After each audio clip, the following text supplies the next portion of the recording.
own the outcome is not just about owning your area. It's about really owning everything in the business as much as you can, right? I might not be responsible for the current outage, but it's still my company, right? And I still care about other services that are not mine being up. So I might lend a hand. And I've done that many times throughout my careers. It doesn't have to be mine in order for it to be mine. And that I think that's the spirit of it at FanDuel. It's really, we are a part of this together. We are all part of the outcome. So let's get there together, rather than just staying siloed in your own area.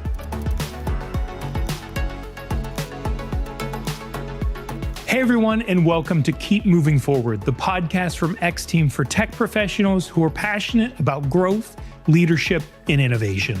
I'm your host, Caleb Brown, and in each episode, we'll dive into candid conversations with the tech industry's brightest minds, seasoned leaders, forward-thinking engineers, and visionary experts. Today, I'm excited to sit down with Gregg Altschul, Vice President of Engineering at FanDuel. With over 2 decades of experience leading teams across industries, from IoT startups to major financial institutions, Gregg brings a wealth of knowledge on scaling engineering teams, fostering innovation, and balancing technical leadership with business strategy. In this episode, we'll explore how Gregg applies principles like extreme ownership to drive accountability in his teams, how he fosters a culture of continuous learning, and the strategies he's used to scale engineering teams in high-growth environments. We also dive into the challenges of innovating in a highly regulated industry and the future of AI and machine learning in gaming. Whether you're leading a team, looking to sharpen your technical edge while growing in leadership, or simply curious about the evolving landscape of engineering management, this conversation has something for you. Let's get started. Well, I'm really excited about today. Again, this is Keep Moving Forward podcast from X Team. And Gregg, I was able to, take some time to kind of dig into your background a little bit, your experience. And I think there's over 20 years of experience there, kind of leading teams across a ton of different sectors, which is a really interesting thing about you. IoT, startups, and major financial institutions, and now FanDuel. So I'm really excited to get into this. And yeah, just welcome to the show. Thank you. Excited to be here. Awesome. Yeah. Well, then speaking of your background, I think it makes sense to go ahead and kick off with, kind of your personal and professional journey. So maybe you could do that. Walk us through your career kind of as you see fit. Because like I said, there is a lot in there, but there's a ton of really interesting stuff, maybe from your early days at Amano, I believe, all the way up to FanDuel. Sure. Yeah. I mean, I sort of, when I look back on my journey, it is, like you say, very varied in terms of industry, but always with the tech focus. Obviously, I was a student of engineering and still sort of am, but obviously a practitioner as well. I started at Amano after college, which we automated parking decks. So the gates that go up and down and the things that detect that your car is there, things that take your ticket, the pay machines. I worked on a pay on foot machine where you take the ticket to it, you pay first, and then you go to your car and you put it in to leave later.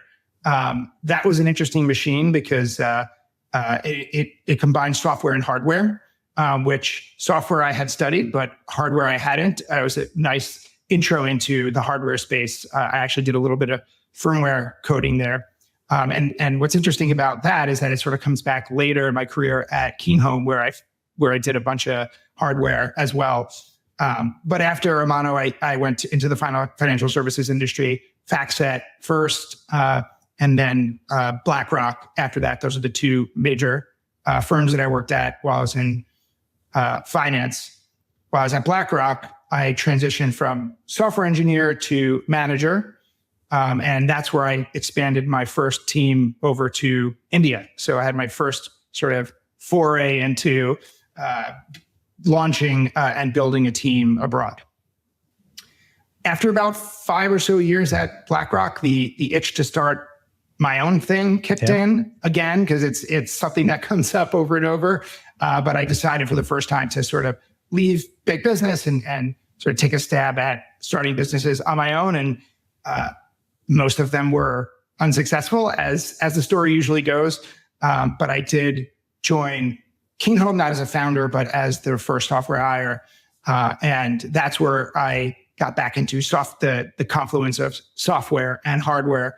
Again, it was a smart vent system that enabled, that automatically moved air around the house in order to solve hot and cold spots. So it was an IoT product in the house. It sat in the vents in your home, but there was obviously a big software component that controlled the airflow, et cetera. And obviously ran the entire platform in the cloud. From there, I left to join Compass. I started there as a engineering manager, managing their search infra team. And by the time I left, I was managing the entire real-time data platform at the company. And shortly after that, joined FanDuel, which is where I am now. I'm currently managing the casino engineering team. Most people know us as a sports book, but we actually have a casino app, slots, table games, live dealer. And yeah, that's where I am today. Very cool. Very cool. I think it was on our initial call, you had kind of introduced the concept of extreme ownership from those startup days that they were talking about. And I was just kind of curious if you could tell a little bit about that, and then how you apply that principle kind of in your current role at FanDuel. Yeah, it's a great question, because it's a tough thing to do. At a startup, everyone's out wearing many hats, right? That's a sort of, everyone sort of knows that about the startup world. Even if you're at a decently sized one, you're still getting into, you still got your hand in multiple pots, versus when you're at a much larger company and you're more focused or dialed into a specific area. Maybe it's a service or two or a specific feature. At startups, it happens naturally because it has to. The startup will not succeed if everyone doesn't feel some degree of ownership over virtually every area of at least the tech world, if you're in technology. Again, it's a much more organic thing that happens at startups. When you move into larger business, you have to sort of create it a little bit more. Some people have it naturally. Others, you sort of have to put in processes that sort of pull for that, really talk about the mindset, really instill that into everything you do, right? So if you're doing all hands or you have small team meetings, whatever it may be, you're bringing this up, you're really trying to instill the mindset, explain why it's important, explain why it's important to the business, and why it should be important to you ultimately. Yeah. And, it's interesting because we keep talking, and probably me, because I'm fascinated very much by startups, but I keep kind of focusing on a little bit of that. But I'm interested, in that kind of space, you have to kind of be focused on innovation and continuous learning and understanding that, what's out there. But obviously that's helpful in any software role.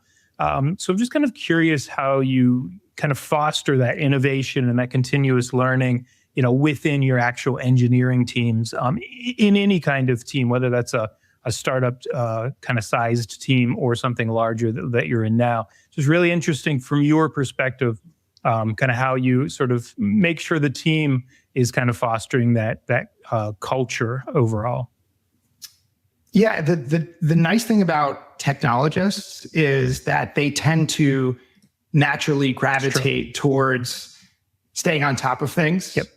But especially in a larger organization, and especially one like Compass and like FanDuel, where when I at my time at the companies, they were scaling very, very rapidly. You tend to sort of lose sight of that being so important, and really have to focus on and make a concerted effort to foster that kind of thinking within the organization. Obviously, when you're scaling, you're trying to do everything you can to deliver product to the business, so that can really quickly eat up all of your engineers' time. Not only is it important to keep track of innovation for bringing new technology into the business that ultimately help the business and deliver value to the customer. But it's also something that really excites engineers and keeps folks satisfied and engaged and ultimately at the company. So it is something that I try to do within my organizations. I think it's important to, again, it comes down to mindset, right? If you're saying to people, hey, let's really focus on innovation and be inquisitive about things, that tends to have an impact. But it's also about giving folks the space to explore on the job. So Google was obviously very famous for implementing 20% time. We do a version of that at FanDuel. We did a version of that at Compass as well. But that really, it's a very clear signal to everyone that they ought to be taking the time to do that, and they can actually schedule it on their calendar if they would like to. Yeah, so it's really interesting that you're doing, because the first thing when you were starting to talk about that, the first thing I thought of was the 20% thing at Google. And that's interesting that you've been part of organizations that have implemented that. Wondering if you can kind of share kind of an example or something along those lines of, some time that you've kind of helped an employee or what have you, sort of unlock that full potential of kind of, you're right, technologists kind of naturally are curious and always moving, but like fostering that culture within your company, really brings it out. So I was just curious if you had any kind of examples of a time when someone kind of unlocked that full potential.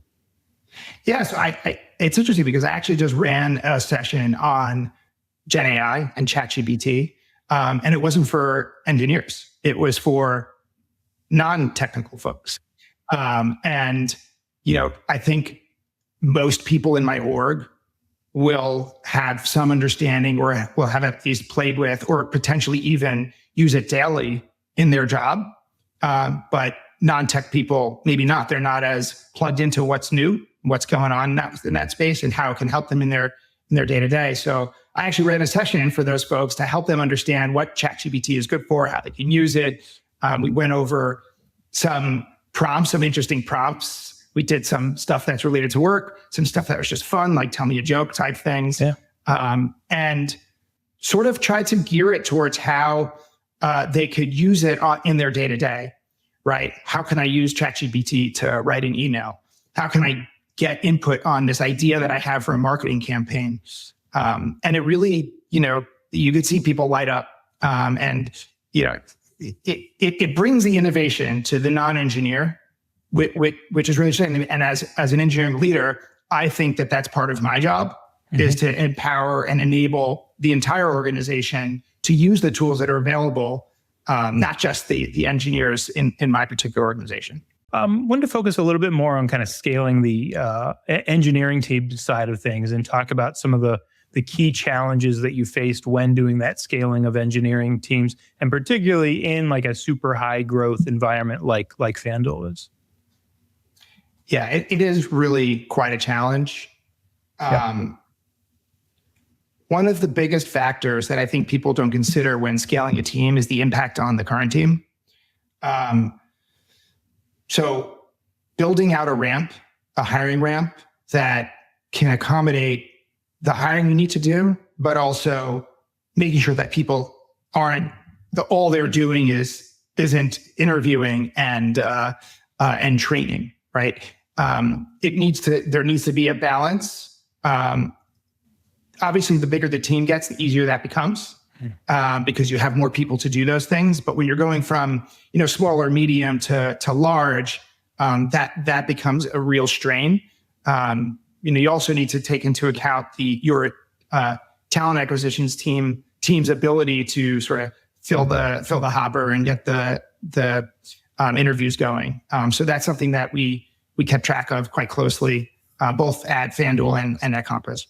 Very interesting. Yeah. So curious because we honestly talk about that a lot on this podcast because it is something that just, every engineering team faces and also, can tackle it kind of in different ways. But curious if along the way you found any processes or even tools that you use for kind of an effective way of kind of maintaining that productivity and communication as the team grows, just like you were talking about, as the team grows, as you have the current team that's been there for whatever amount of time, and then brand new people kind of entering that. Just curious if you found any tips and tricks or tools or anything along the lines that made some of that productivity and communications easier. Yeah, so really refining your interview loops, the questions that you're asking, so that they're tight, right? They get straight to the point. We don't have to revisit with folks, as we try to minimize that as much as possible. We having a very good onboarding process, making sure that it's top notch, so that when someone joins, they can do self-learning, right? There's obviously going to be folks who need to lean in and help train people up. But as much as you can put onto a Confluence page or in some other onboarding tool, there's a bunch out there that sort of automate this stuff, the better. Because that takes the strain off of the team that's doing the training and the interviewing. Beyond that, sort of after they get past their first month, we try to get folks into the team and submitting code by really into production within 30 days. That's the goal. But beyond that, there's still more learning to do. So we have everything documented on Confluence. We have subject matter experts identified so that folks know who to go to for particular topics. We make sure people are well networked, so that if I come to you for a question, for example, and you don't know the answer, you know who to refer me to get that answer. It just sort of greases the wheels, all of these things. And then beyond that, having a good sort of continuing learning and development process. We work with our learning and development team to work on those things. Beyond that, when folks are coming in, making sure that you have a good mentorship and coaching program. We have onboarding buddies, so they have folks who they work with directly, and they're usually folks who have been at the company for a while. It becomes a little challenging when you're scaling because you have a lot of folks who are very new, but we still try to make sure that they get the best onboarding buddy for the areas they're coming into. Speaking of areas, your org structure matters when you're bringing folks in the door, right? If you have just one pool of people with not much organization, it's going to be much more challenging to onboard people than it is if you have a much more refined org structure. Within that org structure, a clear set of ways of working so that folks don't get confused about where they're getting their work from. It's very clear, this is my Jira board, these are my tasks, and this is what I'm working on and what I'm responsible for delivering. We also make sure that within our ways of working that we have very clear escalation paths. So if a junior person gets stuck, they know who to escalate to, their manager or a particular principal engineer. That also really helps because then they know exactly who to go to for support. Yeah, that makes sense. You're someone that, at least as far as I understand it, kind of travels pretty frequently between different offices. And I'm interested in kind of how you sort of maintain the leadership and presence across different locations with those teams. I just thought that was an interesting question that you might have a perspective on. It's one of the things that is crucial for me. And I encourage every leader who has teams across multiple offices to go to those offices and be with the team. Earlier, we talked about culture, right? And local culture, right? It helps you embed yourself in that culture. What is this team like? What do they do day to day? Do they hang out by the coffee machine or the water cooler? Or do they play ping pong or foosball? Like, what are the things that they do that you can get involved with and really understand the office culture? So that's really critical. But it cannot be understated how important just your physical presence in a location means to someone who might not even be meeting with you or spending any time with you, right? Saying hello to them, talking to them via potentially an all hands. Like, I try to host my all hands at my office locations. I very rarely do virtual all hands. Again, I said, don't skip them if you're virtual, which I feel very strongly about. But if you can, be in person. Standing up in front of them enables them to see you. And there's something about you just being real for them that is very, very important. I also tend to follow up my all hands with AMAs. Okay. So I'll sit down in front of the team and they can just ask me anything they want for 20 or 30 minutes. That's great. And they can just ask away. What are we doing with Gen AI? When can we use more of that in our tools? Like, what is it you do on a daily basis? Is a question that I got one time. And I was like, I'm not really sure, actually. Really think about that. So that was a tough question, but it was fun to answer. And then, of course, for my leadership team, entertaining, right? Bringing them out to dinner, spending time with them that isn't work. And it's not just them, like it's the entire team. I might go to a party with them, right? An office party. Last summer, I went to their summer party in Cluj, Romania, which was amazing. We got to just hang out versus be in a work environment. With my leadership team, we'll go out to a restaurant and just talk about me. How are our families, right? How many kids do you have? Like it's so important. And we do that virtually too. Yep. But to do that in person there's just no substituting it in my view. Yeah, agreed. Let's pivot a little bit to talking about innovation, but in regulated industries. Game betting industry, highly regulated, of course. So how do you balance that need for innovation that we've talked about with that sort of, that compliance factor? Yeah, it's an interesting question. And I think it's still one that we're constantly evolving at FanDuel.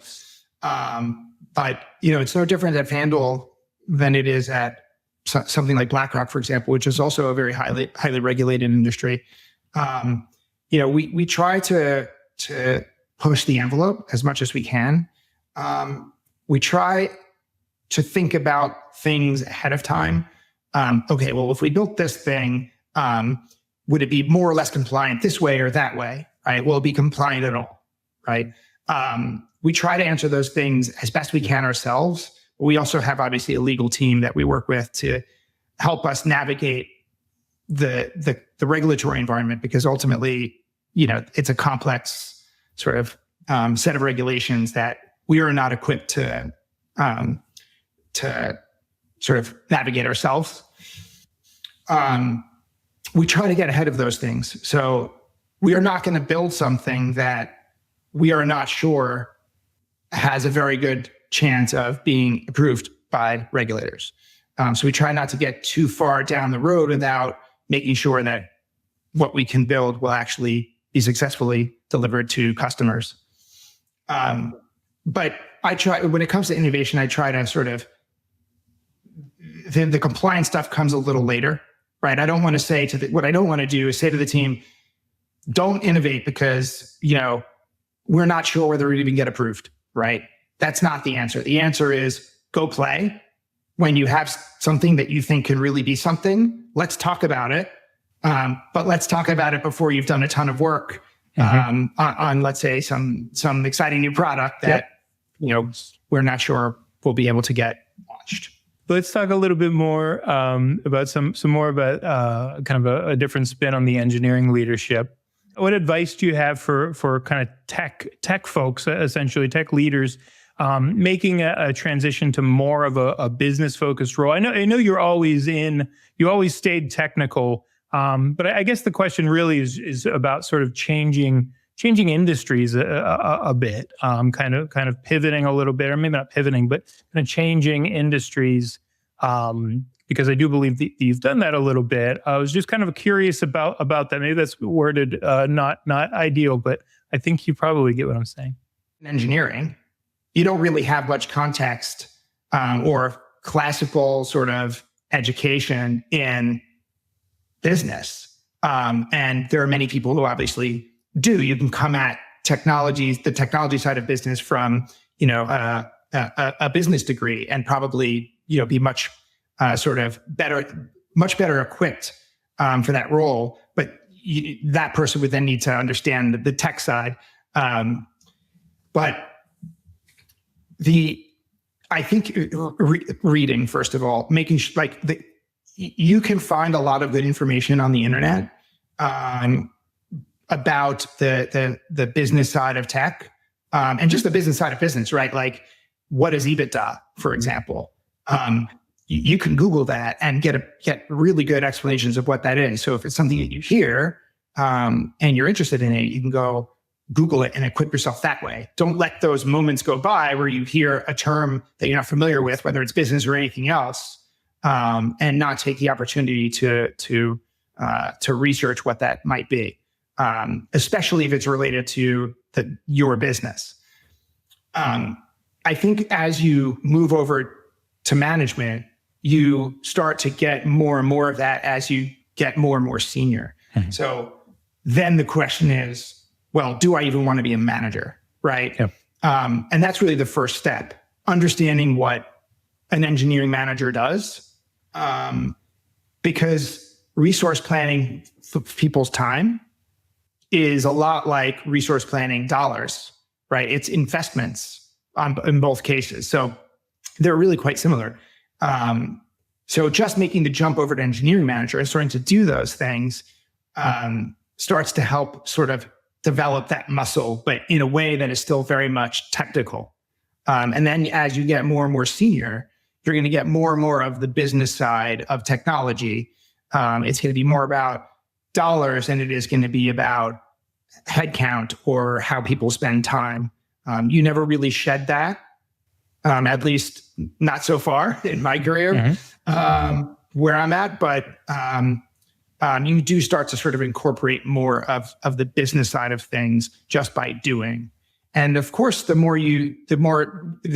closer you are to the business side, the more terms you're going to hear that you don't understand. You're going to ask questions. You're going to look it up. You can get mentors to help you. I really didn't understand how to read a financial statement really until I joined FanDuel, to be honest. Like, I knew what it was and I could pick certain pieces apart about it, but I really didn't have a deep understanding of what a financial statement was. And I actually went over to my finance partner and asked her to explain it to me. She sat down with me in 2 sessions and explained it to me. And then by the end, I was able to explain it back to her. So I learned by doing. I also learned by reading, asking tons of questions. I really think those are the keys. Of course, you can go back for a master's degree as well if you want to, sure. And do it that way too. Yeah, that just wasn't my path. Yeah.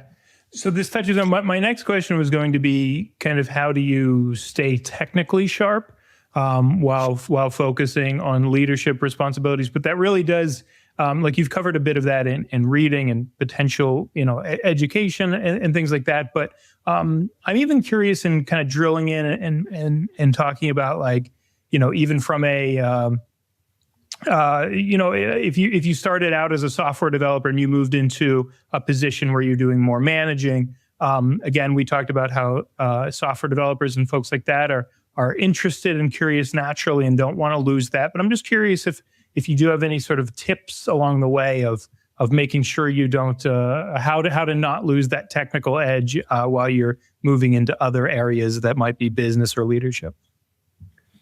Yeah, I mean, in my role, I'm still I can get in the weeds as much as I need to. And when I do that, I will learn new things that folks are using. I learned about new AWS services that popped up since I stopped using the tool directly. So that's a really great way. So just really engage with the team, talk to the team, see what they're using, and then, like with the business stuff, go research it. Like, I learned about new AWS web services new Amazon web services that became available, and I went and read what they were all about. Mm-hmm. So that's certainly one way. I also read a lot. So I have a few blogs that I go to that I find really, really informative, keeps me updated on anything new that's going on. It's how I learn about, new OpenAI models or even trends within technology, more general trends, languages, things like that. So I think the key is really staying inquisitive, right? if you're inquisitive, you're gonna find these things because you're going to be poking around. I think that's really, that mindset is key. Totally agree. Yeah. I think it was, again, on our kind of initial prep call, you mentioned at FanDuel, there's a principle called own the outcome. I'm curious for you to tell me a little bit more about that, but also how you kind of instill that mindset across the team. Yeah, it's one of my favorite principles at FanDuel, if not my favorite. It really speaks to what I mentioned earlier about having the mindset of ownership and really instilling that. So again, like I will repeat it to my team about, owning their areas. But importantly, own the outcome is not just about owning your area. It's about really owning everything in the business as much as you can, right? I might not be responsible for the current outage, but it's still my company, right? And I still care about other services that are not mine being up. So I might lend a hand, and I've done that many times throughout my career. It doesn't have to be mine in order for it to be mine. And that, I think that's the spirit of it at FanDuel. It's really, we are a part of this together. We are all part of the outcome. So let's get there together, rather than just staying siloed in your own area. Absolutely. Yeah. Wanted to talk a little bit about sort of future outlook stuff. We're getting a little bit close to the end here, and I really like wrapping up or starting to wrap up with looking ahead. And so I was just kind of curious if, what do you think are the biggest opportunities for technological innovation, kind of, at iGaming, over the next, call it 5 to 10 years. 10 is pretty far out, but over the next couple of years. Yeah, so I don't want to share too many secrets, but we can talk broad. I won't say anything specific, but I think the same factors and forces that are at work in other industries are at work in ours. AI is a big question for everyone. Obviously, I talked earlier about sharing how OpenAI can help non-technical people be more productive at work. We're obviously using it at work to be productive. We're using them as productivity tools. But I think in terms of how we use it within engineering to enhance the product, remains a question mark, and it's something that we're navigating now. It's still very nascent. So we're keeping an eye on it, but we're also not trying to lose focus. We're trying not to lose focus on what's important, which is delivering value to our customers. Yeah. Well, so I'm curious. If, do you have, you talked about having some level of kind of like the Google-esque 20% thing. Do you have teams working on like sort of the R&D experimental side, whereas the majority of the team is working on core product? I'm curious how you do sort of experimentation, like in-house. I'm just wondering how that looks kind of as a technical team. Yeah, so I don't want to talk too much about the org structure internally, but we do have people focused on, we have folks focused on tinkering in certain areas where we feel like there might be value in the kind of tinkering that they're doing, if that makes sense. It does. Yep. If we find that there might be a breakthrough in a certain area, then we'll invest in it from there. Yeah, that makes sense. And I want to wrap up with the kind of future outlook stuff by just saying, I always love asking this question, no matter the industry. If there's just one thing you could change about the tech industry in general or its culture, what would that be and why? I'm going to say what I've been saying for years. I'd like to see more diversity in the engineering world. It's very male. It's very white. And I would really like to see more different stripes of life come into the tech world. It's something that we're focused on. at FanDuel. It's something that we focused on at every other company that I've been at. It is challenging because there are also cultural factors at play. But I think what makes a great team, not just in engineering, but in any discipline, is diversity of thought. And you don't have diversity of thought if you don't have diversity of people. Yep. Absolutely. That's a great answer. So let's wrap it up here with just a couple more, just about sort of the overall key takeaways, really. Interested in, what you think is the most important lesson or one of the most important lessons that you've learned in your career that you'd like to share with someone that is perhaps out there kind of aspiring to be a tech leader? Be coachable. Yeah. I mean, I can't stress that enough. The only way you're going to be the professional you want to be is to be open to feedback and open to changing based on that feedback. If you're not doing that, I think you're going to severely limit how far you can go. Yeah. And then kind of a spin-off question to that. Once they're in that role, what's the piece of advice that you would give them for making a significant impact once they're there within their organization? I think talking to people and really understanding the deepest problems that exist within your area. The best way to deliver value is to focus on the right problems and put the right people on those problems. If you're doing that as an engineering leader, you're going to succeed. Totally. Well, we're kind of in this world where, we've always had distributed teams, but so often, it was everyone kind of went into work, right? For the most part. And now we're a little bit different, but even in my personal life, like I have folks that are 100% remote as friends and things like that, and people that are hybrid. I'm just curious, as you've seen a lot of these teams and seen how it worked, and we've talked about some of the difficulties there. How do you think engineering teams? Do you think this is the kind of what we found, this hybrid solution is the future? Do you think it's more remote? Do you think that we'll be going back to the office more? There'll be a revival of the old school way, so to speak. Just curious about what you kind of think engineering teams are working will look like kind of moving forward. I think it's going to be a mix of everything. Yeah. It's going to be a hybrid totally. Of the options, right? Yeah. So, and I think what's going to wind up happening is you're going to have certain organizations that prioritize being in the office and they want you in the office every day. You're going to have some folks that are remote, some companies that are remote, fully remote. And then you're going to have folks that are hybrid and that's specifically with regard to the office. And I think that what's nice about that is that you as an employee of a company can choose the company that suits you best.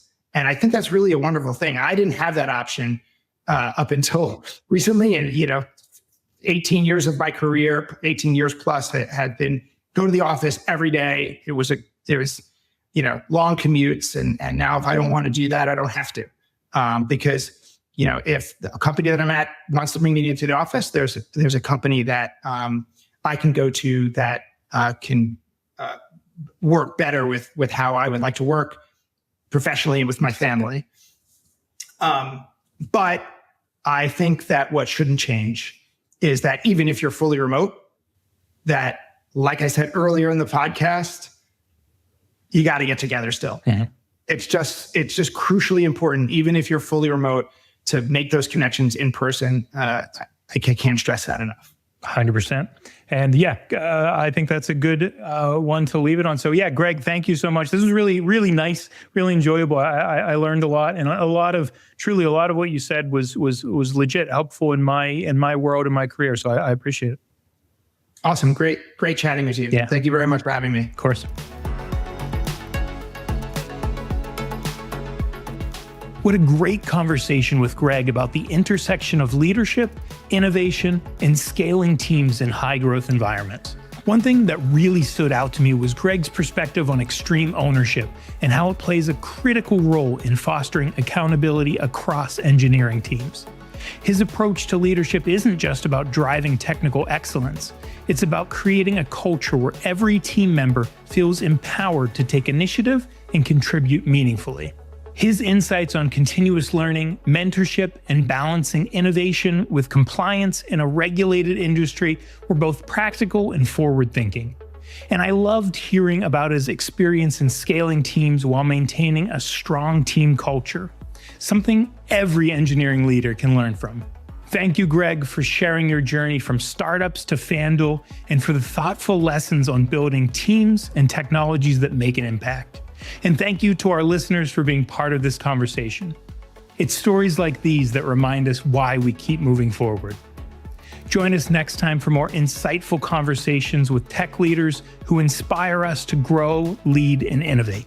Find us on Apple Podcasts, Spotify, or YouTube Music. And don't forget to share this episode if it resonated with you. Until next time.